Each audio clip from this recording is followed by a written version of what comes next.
In-home checklist for pets helps owners decide if a visit is needed. By Dr. Cynthia Maro. This week I examined a pet on emergency service named Elsa, a 13-year-old Pomeranian who has a history of heart disease. Elsa's heart condition has been stable since Dr. Anleu, my associate, and I were able to appropriately diagnose and treat her specific heart condition.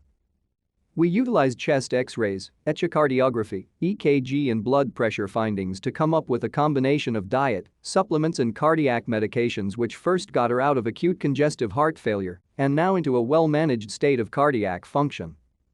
To stay up to date with latest top stories, make sure to subscribe to this YouTube channel by clicking the button above this video. When Elsa entered the office, she could not walk, and her owner stated that on Labor Day evening, her neighbors were setting off fireworks as she was letting her dogs come inside from their walk. They became so frightened when the first boom went off that the dogs scrambled to get into the house and poor Elsa, who weighs just 5 pounds, fell off the deck.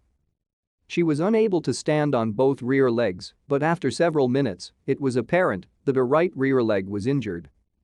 After speaking with the client and asking key questions, we determined that Elsa did not need to go to the ER or be seen immediately. These were the questions I asked the owner. 1. Is the pet breathing evenly, and are the gums and tongue pink, gray, bluish, lavender or pale? Gums were pink, which was good. 2.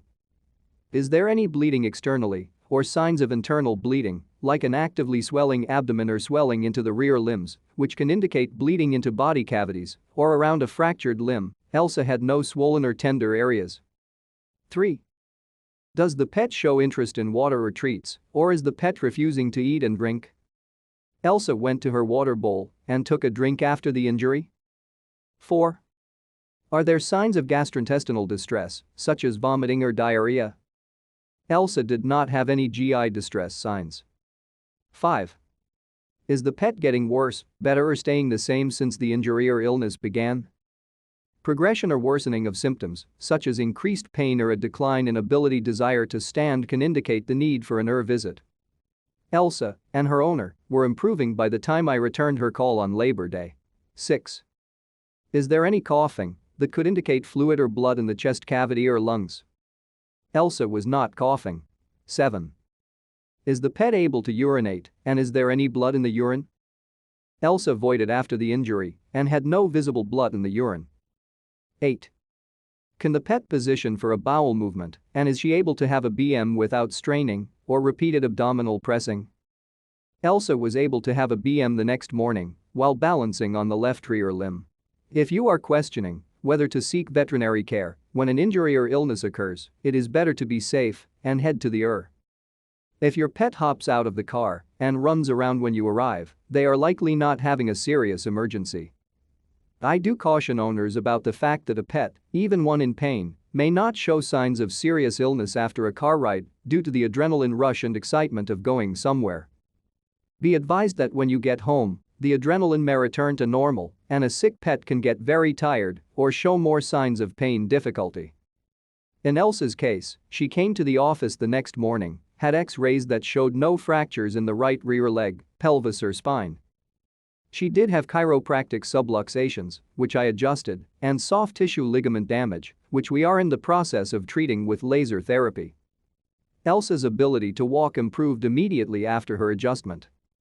The original cause of the injury was the anxiety due to fireworks noise, so going forward, Elsa's owner was sent home with a medication that reduces noise anxiety, called Cilio, which can be dosed with rapid effectiveness even after a storm or fireworks begin. If your pet has noise anxiety, talk to your vet about options to prevent self-injury. I also recommend all owners become familiar with their veterinarian's regular office hours and how they handle emergencies after hours. Having a plan for emergencies prior to their occurrence can make the difference in your pet's survival. Dr. Cynthia Maro is a veterinarian at the Elwood Animal Hospital in Elwood City and the Chippewa Animal Hospital in Chippewa Township. She writes a bi-weekly column on pet care and health issues. If you have a topic you'd like to have addressed, email elwoodvet@msn.com.